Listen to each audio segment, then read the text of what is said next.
Hi there, weavers. Welcome back. This is Grace with Tangled Webs Weaving, and today I'm starting a new project. It is a set of Christmas napkins that are fringed on all four sides.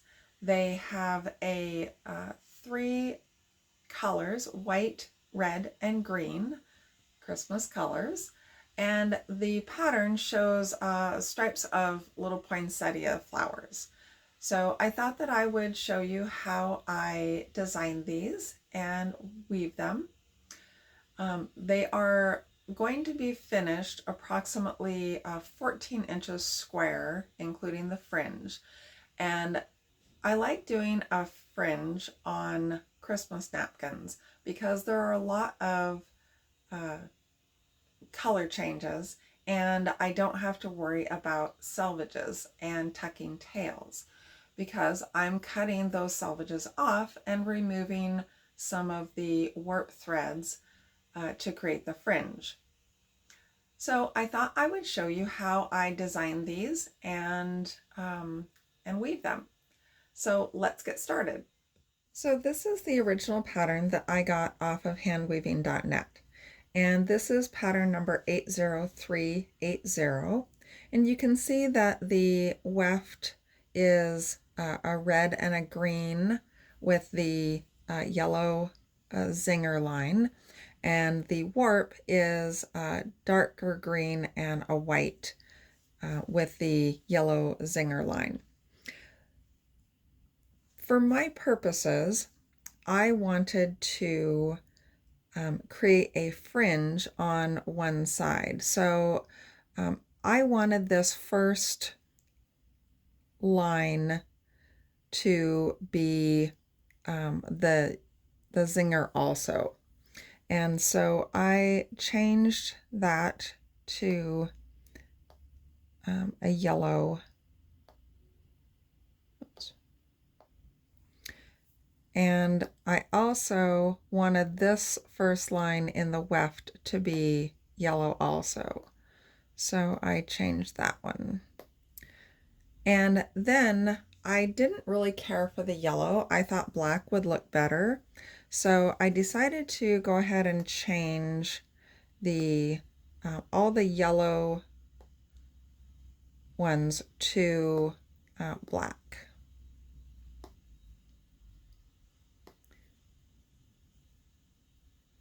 Oops, that did not work. Color setup. Why didn't that work? There it goes. Okay. So that's what I thought looked better. I don't care for yellow, so I thought that this would look better. Then I added some threads. I added 20 threads onto each side of the pattern to create a fringe. Because I didn't know what the shrinkage rate really would be, and I wanted to end up with napkins that were about 4 inches square, I decided that sampling would be a good idea. I'm not a big fan of sampling because I don't like to warp up my huge loom to weave a sample. But since I got the 8-shaft Ashford table loom, I'm more inclined to do some sampling. So that's what I did. So here are my samples. So here is the sample that I created. Now this uses for the weft, I used a Brockens nylon number 2043, and I used a Maurice Brassard white for the white. For the weft colors, I used a Brockens nylon red, which is number 2080, in case you're interested. And then a Maurice Brassard for the green, I used number 20 I'm sorry, 8267, I believe. Yes, 8267, which some websites call it grass green. Some websites call it limette, but it's a little bit lighter green. So here is the warp green, and here is the weft green. So they're not a whole lot different, but it's what I had, and I thought that they would look fine. Then, in a previous video that you may have watched, I didn't have any black 8-2 cotton, so I attempted to dye some 8-2 cotton that I had, just a natural, dyeing it black. And it's hard to see on this video. And let's see if you can see it better if I put it on a white background. Not really. It came out kind of bluish. But I thought since it's just one line, it should be fine. So when I worked up my sample, those were the colors that I used. And this sample is after it has been taken off the loom, wet finished, and you can see the fringe on all four sides. And I'll describe how I make that fringe in a moment. But this was a good reason to sample because you can see that the different colors of green don't really show up very well on each other. It shows up great in the white, but the green over the green, it just kind of loses the definition, but there is some texture there. The red and the green work a little bit better. The white, the green, and the red work great. However, when I looked at this, and actually my husband is the one that pointed it out, I was weaving along and he came in and was looking at it. He says, those look really cool, but why are the green stripes wider than the white stripes? And I could not answer that question because there's the same number of threads in both the white and the green stripes, and the set is exactly the same. So we looked at it for a little bit and I said, well, the original pattern had yellow stripes in here, which I didn't really like. And I wonder if the dark stripes are, or the black lines are making the green stripes look wider. He actually looked at the original pattern and said, I like the green or the yellow threads better. It looks more Christmassy. So I decided to go ahead and remove the black, which actually it really does look too blue. And he even noticed that it looked blue. So I removed that from my sample warp and replaced it with a yellow that I had, which is a Brockens Nylon 2012, which is called Dandelion. We both like this color quite a bit. So I warped it up and I came up with this sample.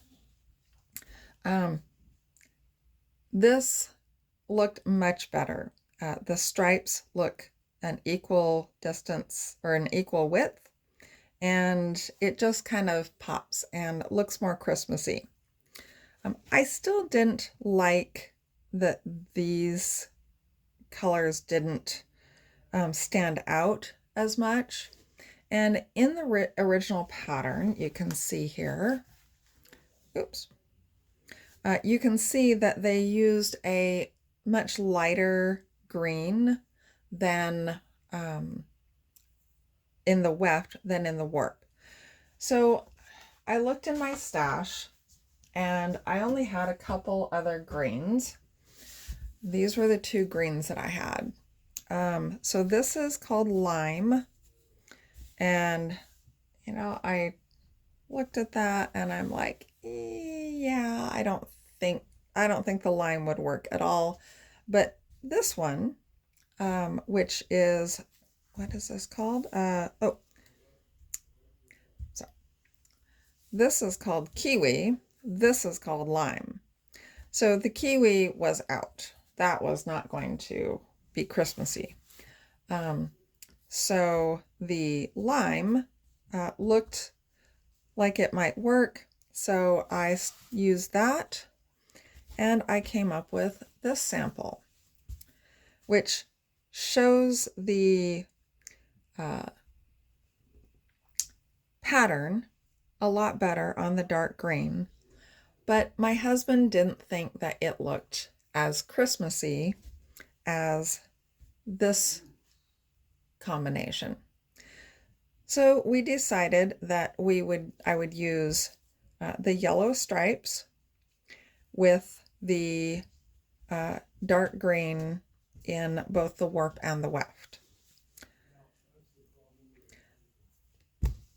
The other thing that I wanted to accomplish by sampling was getting my shrinkage rate. So you can see on this sample that I still have my fringe allowance over here for my selvages and on both sides.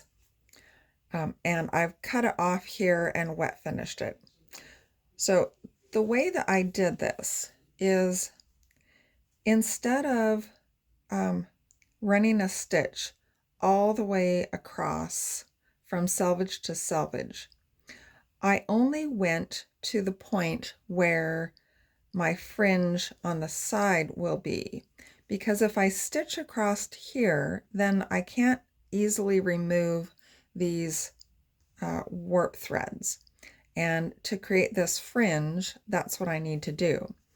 So what I end up doing is stitching a box around the entire napkin.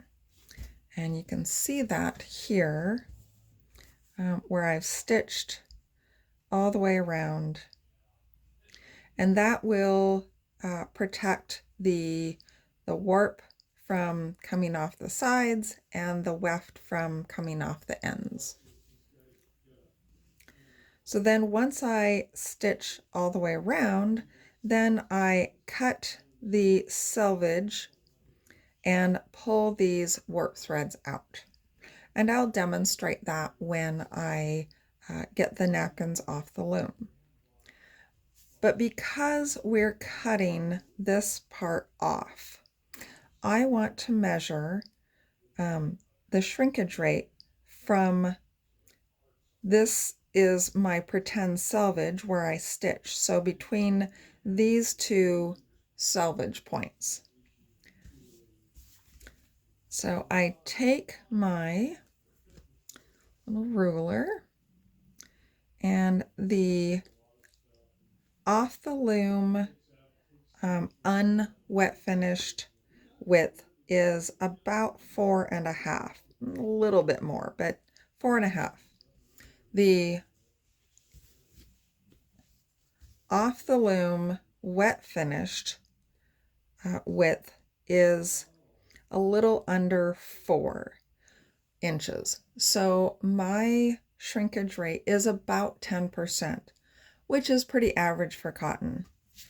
The vertical shrinkage rate, because I don't have a full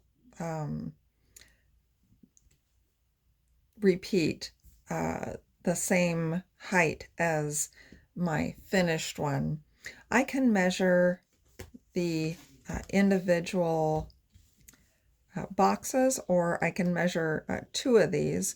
So it's a little over an inch, let's say 1.25 inches for 2 boxes. And on this one, it is a little under an inch. So again, about a 10% shrinkage. So that is good to know. So now we can start weaving. So I've warped up my loom and started weaving on it, and I'll go ahead and show you the full width version. I ended up warping 1 inch of selvage allowance on either side. So on the loom, in the reed, the width of my project is 18.1 inches. Now that gives me plenty of allowance to cut off, because I'm not sure how much or how wide I want to make these fringes. It'll probably be somewhere between 1/2 and 3/4 of an inch. So the 1 inch will allow for shrinkage and draw in and me not paying attention to making my selvages even. So let's go ahead and take a look at it on the loom.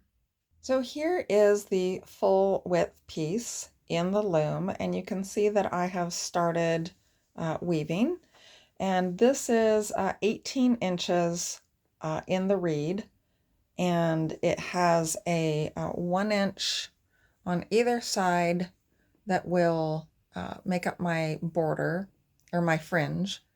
And you can see that what I started doing was, there's a lot of color changes. And because we're not keeping the selvage, I don't really care if these are tucked in. In fact, I don't want them tucked in. It's going to be sewn along this yellow line with yellow sewing thread. And so I was just weaving along and cutting these off as I came to them and starting the new thread, leaving a little bit of a tail. And then it dawned on me, I don't need to do that. I can just leave these and carry a loop up the side, and I don't have to catch that loop or anything. I just leave it like on this side. I'm just going to leave those two. I will continue weaving up, and then when I get to the end of the next green one, I will pick up the yellow thread, throw one pick, leave it, pick up the red thread, weave my 14 or 13 picks, and then put it down. And then when I get all done, I don't have all these little tails sticking out to worry about. I just have little loops, and it will weave much faster. So there you have it. So let's go ahead and start doing some weaving. All right, so my next color is green, and this is a very easy point twill draft, and it's woven at 20 picks per inch and 20 ends per inch, and the treadling is a simple point draft that's Trampa's Rit. So the yellow threads are always going to be on shaft 8, and then I'm going to weave the colors on 7 through 1, and then 2 through 7. And you'll notice that I am not beating this hard. I'm really just placing the threads. There's no need to beat it at 20 ends per inch. And I'm not worrying terribly much about my selvages, because remember, they're going to be cut off.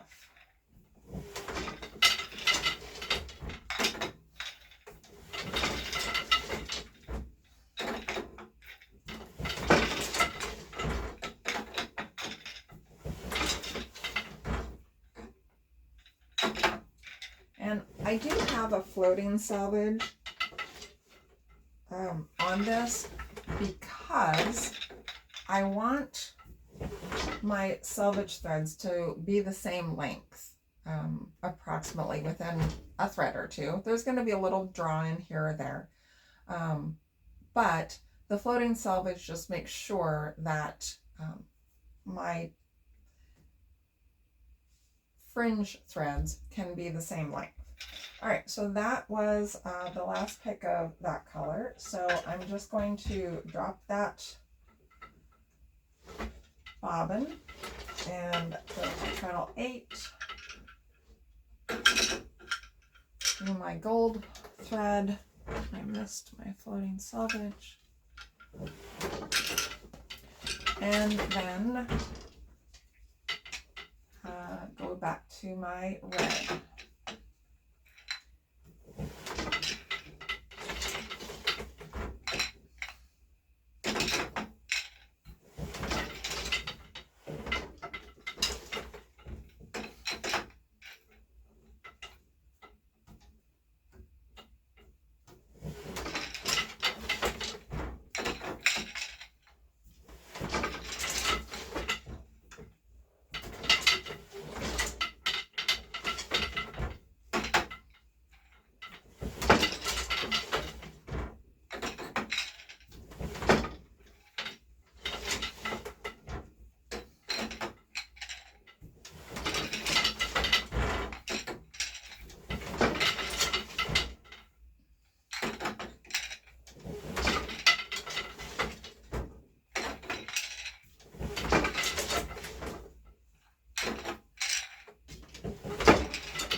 Gold.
I'm going to measure what I've got done so far. So I've got 10 inches. I've got 1, 2, 3, 4, 5, 6, 7, 8, 9, 10, 11, 12, 13, 14, 15. All right, so the width I have is 23 repeats. And so I should have 23 repeats in the vertical, but we'll see how good I do on my picks per inch.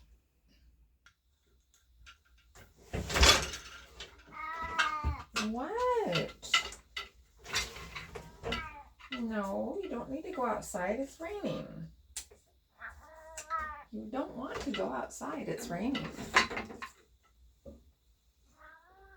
Well, I'm telling you.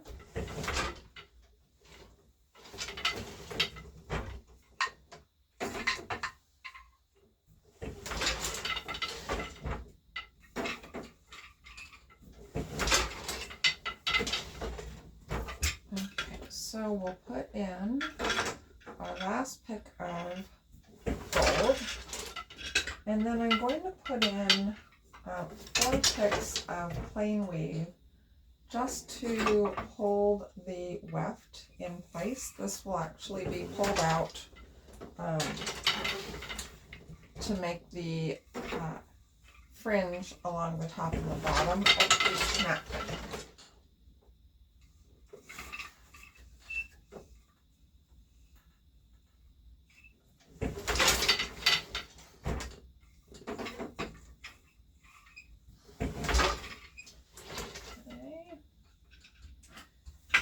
And then now we're going to take 2 pieces of thin cardboard, and we're going to put these in a plain weave shed. So these strips of cardboard are 1 inch wide, and I do that so that I don't have to waste all the yarn to weave 2 inches that I'm just gonna pull out and throw away anyways. So this will create our fringe allowance. So I'll just put these through here.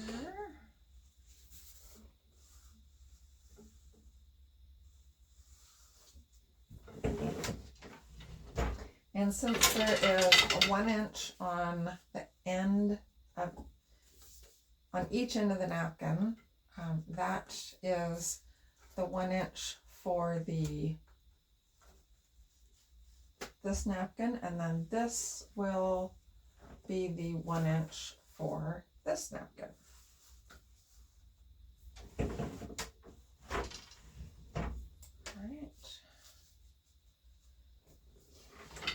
And then we will put in another 4 picks of plain weave to secure everything.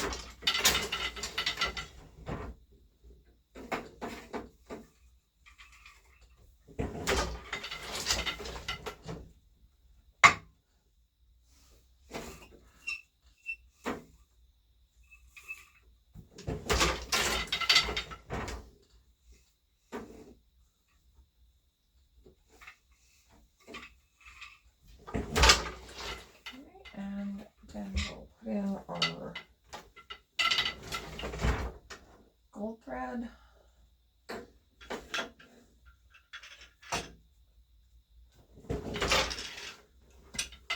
And then start weaving with the red again.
So it's a little awkward weaving around these pieces of cardboard, but it's the easiest way I've found to create this spacer in here without using up a whole bunch of yarn that I'm just going to throw away.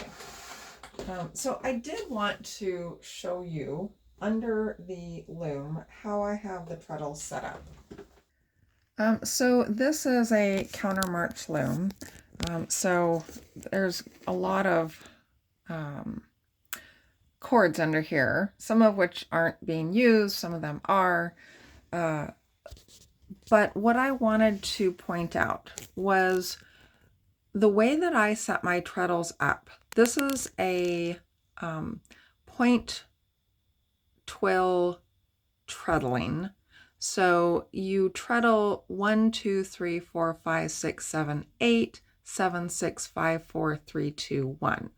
And you just keep doing that over and over.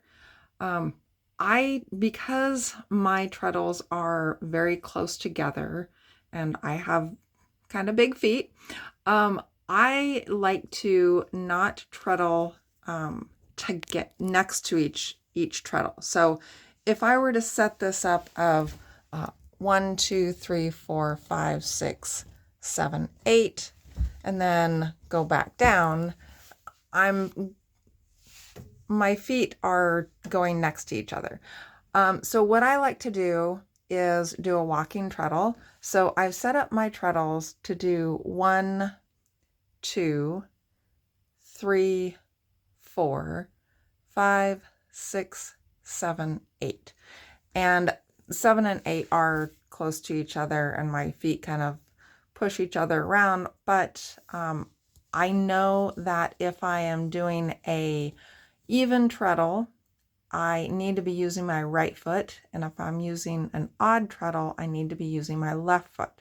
So when I'm treadling and I'm counting, if I'm going up, I need to be moving my feet inward. If I'm going down, I'm going to move my feet outward. And I'm going to be using my left foot for an odd and my right foot for evens. And so if I count 1, 2, 3, 4, and on 4, if I end up, I'm on my left foot, I know I've done something wrong. Also, if I'm doing 1, 2, 3, 4, and my foot moves from the right to the left, then I'm going up, and that's correct. But if I realize that my foot moved from the left to the right, that means that I'm going down and I've done something wrong. So it's just kind of a way to help keep your treadling straight, and for you to realize that you are maybe on the wrong treadle and you need to stop and make sure you are where you think you are. So I just thought I would point that out. I use the blue painter's tape to label my treadles so that I can glance down and see where I am at any given point. And with the painter's tape, it doesn't tend to leave a residue behind, and it doesn't stick to the treadles, and take the finish off or anything like that. So you can see I reuse the tape until it won't stick anymore. I've got, from my previous tie-up, I have 9 through 12 over here, and that's just kind of because I'm not using 9 through 12. I just put those off to the side. So I just thought I would point that out. We'll continue weaving, and then I will show you the finishing of the napkins. Okay, so we stitched around all 4 sides of each napkin, and I threw the entire length of cloth with everything still attached to each other into the washing machine and washed it and dried it on hot. And now I am ready to cut them apart and create the fringe on each napkin. So I think what I am going to do is have a 1/2 inch fringe on each one. The side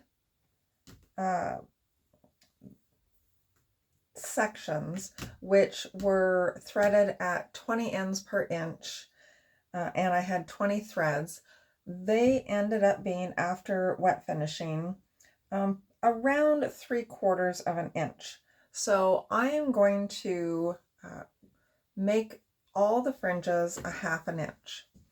So the first one I have here, and my my rotary cutting mat and ruler has this handy section that is a 1/2 inch wide. So I will just go ahead and put that on the line, the edge of the napkin, line it up and press down, and then we'll go ahead and cut that off.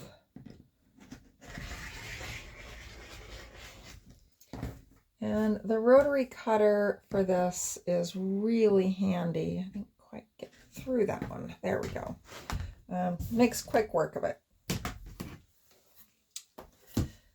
So you can see my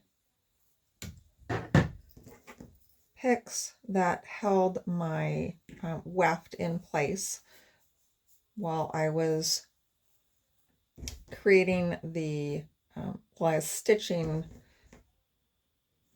where the napkin ends and the fringe begins. So we'll just pull that out.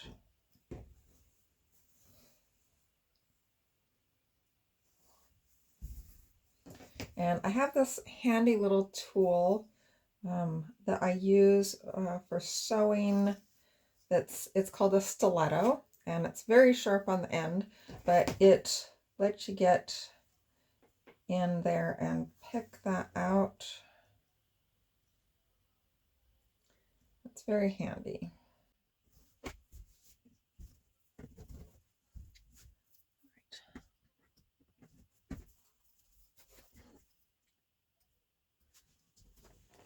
And this last one here, it might have gotten caught in a few places in with the stitching. So we'll just have to kind of figure out where that might have gotten caught.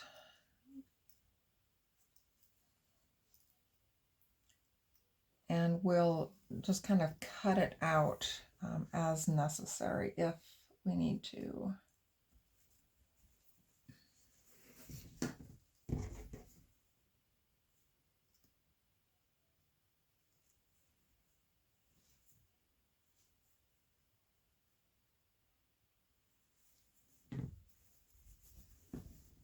So it looks like I did a pretty good job of not catching it so far. All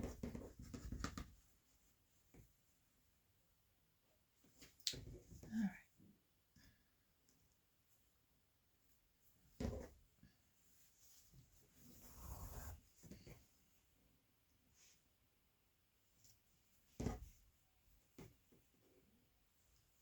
So it looks like it might be caught right here.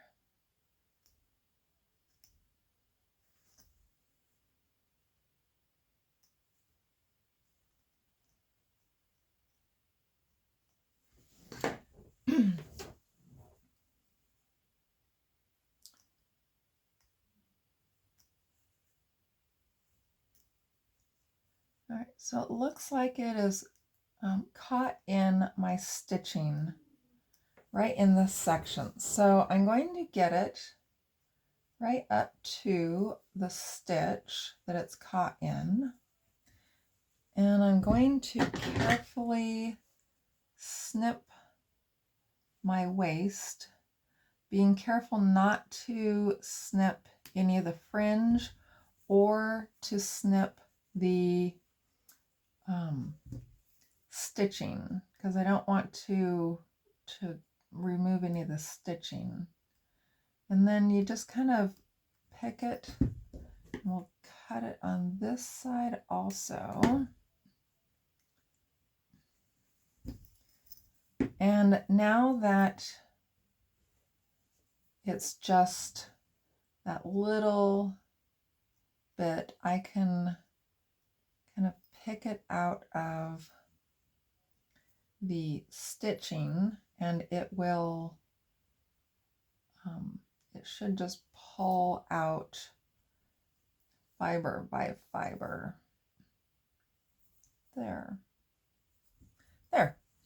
So now, and then once I wash it again, after I do all this, you won't even be able to see where that was.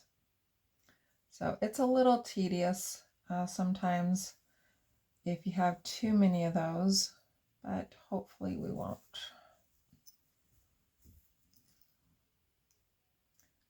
All right. Okay. So we have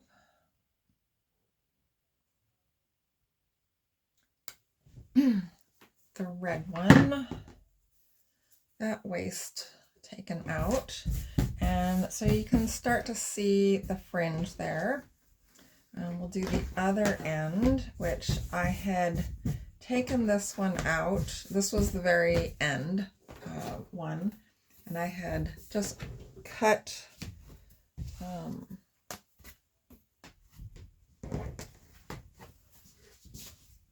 at the very end and gotten the waist yarn out.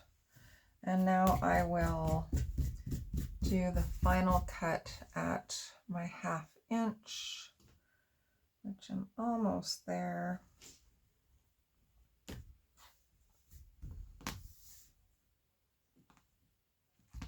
Okay, I'll just make that even.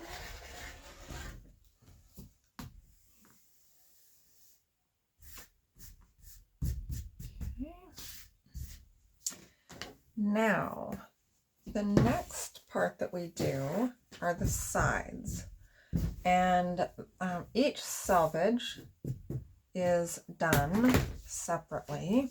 So again, we will line up along the first repeat,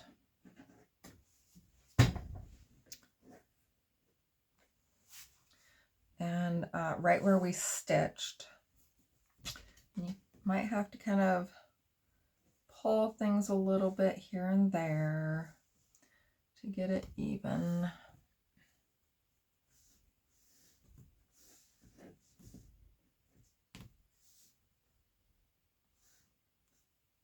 Okay, that looks good. And so you can see that my selvage falls outside that. So I will just run my rotary blade along there. And I don't want to go all the way and cut into, let's see, you can't see that, sorry.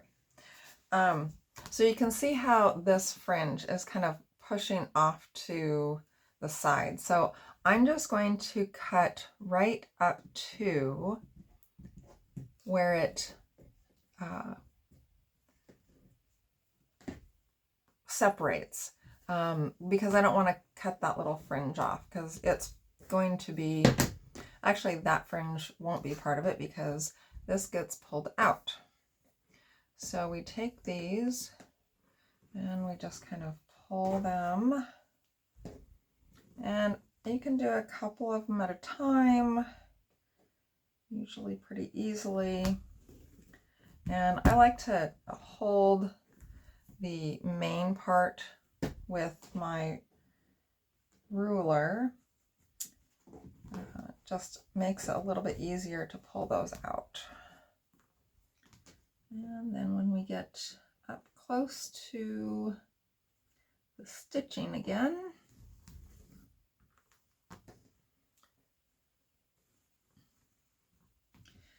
Now down here, I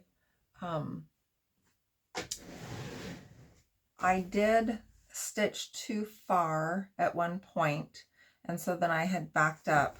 So the stitching is catching that last little piece. So I'm just going to do exactly what I did before. And I'm going to cut that close and then pull it away from the stitching.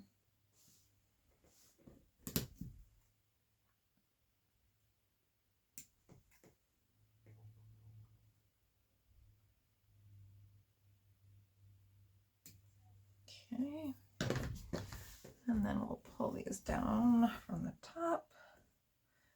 Perfect. And then this one, which is up against the stitching, you want to be careful because if the stitching has caught the white thread, you want to kind of ease it out. So there we have that side, and we'll do the last side here.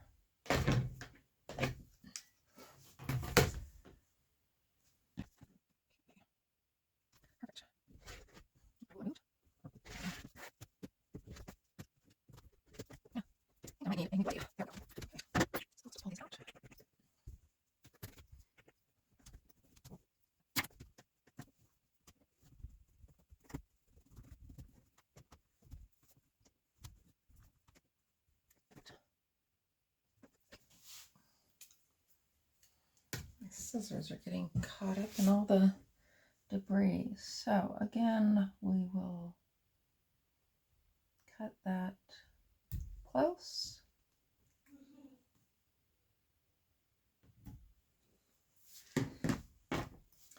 And use our little stiletto to kind of tease it out.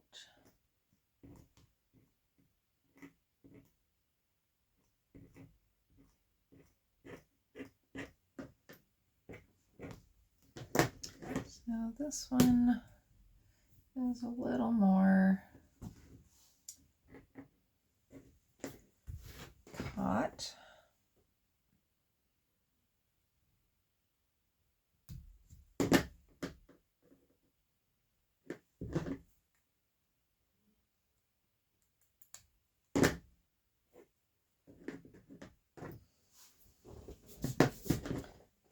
That one. And if a little bit of white fiber remains behind, it's not a huge issue. It pretty much will disappear after a couple washings. There we go. This end.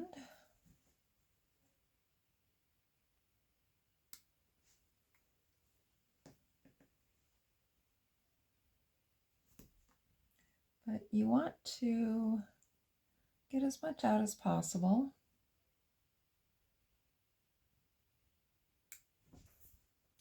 And I will just trim those yellow threads from sewing. There. All right. So there is our first napkin. So you can see how cute those look, and it looks like my fringes are a little bit, they can be cleaned up a little bit. So we'll just take our rotary cutter, and if any of the fringes are a little long, we can fix those.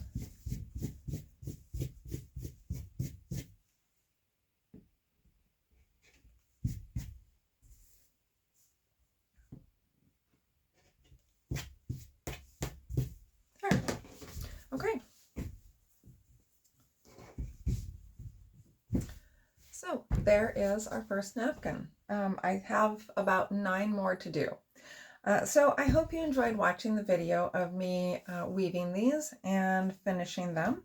If you did, please do give me a thumbs up and consider subscribing to my channel. Also, these will be in my Etsy store for sale. So if you would like to purchase a set of these, you can head on over there. I will put a link in the description down below. Thanks and happy weaving.